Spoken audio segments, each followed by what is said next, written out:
अस्सलाम वालेकुम। आज मैं आपको टेम्सोलोसिन टेबलेट के मुतालिक बताता हूँ। टेम्सोलोसिन टेबलेट और कैप्सूल की फॉर्म में मार्केट में अवेलेबल है। ये 0.2 मिलीग्राम 0.4 मिलीग्राम की स्ट्रेंथ में आती है। इसके डिफरेंट ब्रांड है, जैसे टेम्सोलिन है, टेम्सोलोसिन और बहुत से नामों से आते हैं, लेकिन इसका जो जनरल फॉर्म है वो टेम्सोलोसिन है।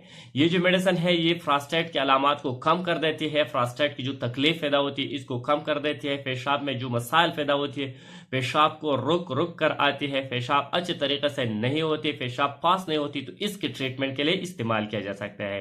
प्रोस्टेट क्या है? प्रोस्टेट एक ग्लैंड होती है जो उम्र बढ़ने के साथ साथ इसका साइज बढ़ जाती है। प्रोस्टेट ग्लैंड मसाने की आखिर में एक छोटे दाने की शक्ल में पाई जाती है जो नरम मलायश ग्लैंड होती है।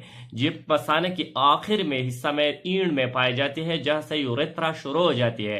प्रोस्टेट ग्लैंड से जो सेमन और पेशाब दोनों ही पास हो जाती है। प्रोस्टेट ग्लैंड की दरमियान से यूरेथ्रा पास हो जाते हैं। जब उम्र बढ़ने के साथ साथ इस प्रोस्टेट ग्लैंड का साइज भी बढ़ जाती है। जब प्रोस्टेट ग्लैंड का साइज बढ़ जाती है तो साइज बढ़ने से जो मसाने से जो यूरेथ्रा पास हो जाती है, इसकी तरह इसमें तंगी आ जाती है। इस यूरेथ्रा तंगी होने के साथ जो पेशाब पास होती है इसमें तकलीफ वाक़ हो जाती है और पेशाब अच्छे तरीके से पास नहीं होती, जिसकी वजह से पेशाब मसाना में जमा हो जाती है।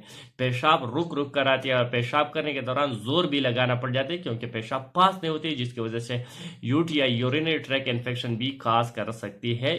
तो इसको कम करने के लिए इस प्रोस्टेट ग्लैंड की जो साइज बढ़ने से उसकी जो तकलीफ पैदा होती है, इस तकालीफ को कम करने के लिए आप टेम्सोलोसिन टेबलेट का इस्तेमाल किया जा सकता है। आज मैं आपको टेम्सोलोसिन पर कंप्लीट रिव्यू दूंगा कि टेम्सोलोसिन है क्या, ये किन मकासद के लिए इस्तेमाल किया जा सकता है, इसकी साइड इफेक्ट, डोज, काउंटरइंडिकेशन क्या है। लेकिन इससे पहले अगर आप हमारे चैनल पर नए तो सबसे पहले इस चैनल को सब्सक्राइब करें।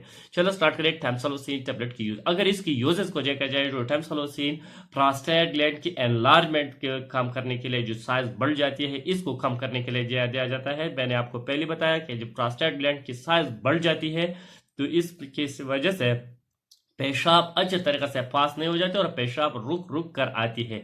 और ये स्पेशली ओल्ड एज में, जब उम्र 45 साल से बढ़ जाती है तो इस प्रोस्टेट ग्लैंड का साइज बढ़ जाती है मर्द हजरात में। साथ ही ये क्रॉनिक प्रोस्टाइटिस में भी दिया जाता है, जैसे कि प्रोस्टेट ग्लैंड में जो इन्फेक्शन होती है, प्रोस्टेट ग्लैंड में स्वेलिंग हो जाती है, जिसकी वजह से दर्द पैदा होती है। पेशाब के दौरान आपको दर्द महसूस कर रही है, तो इस ट्रीटमेंट के लिए क्रॉनिक प्रोस्टाइटिस में भी दिया जाता है। साथ ही यूरिन रिटेंशन में दिया जाता है। जब आपकी पेशाब ठीक तरीके से नहीं होती तो मसाना में पेशाब जमा हो जाती है, आधा मसाना खाली हो जाती है और आधा मसाना में पेशाब से भरा रहती है।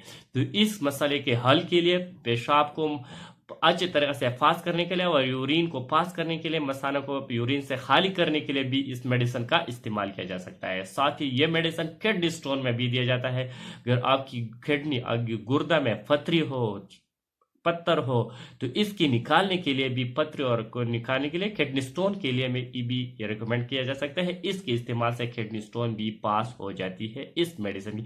लेकिन स्पेशली ये मेडिसिन प्रोस्टेट ग्लैंड की एनलार्जमेंट के लिए बनाया गया है, ताकि प्रोस्टेट की जो मसाले इसकी हल के लिए इस्तेमाल किया जाता है। अगर इसकी साइड इफेक्ट को देखा जाए तो इसके इस्तेमाल से ब्लड प्रेशर कम हो सकती है इस मेडिसिन की इस्तेमाल से।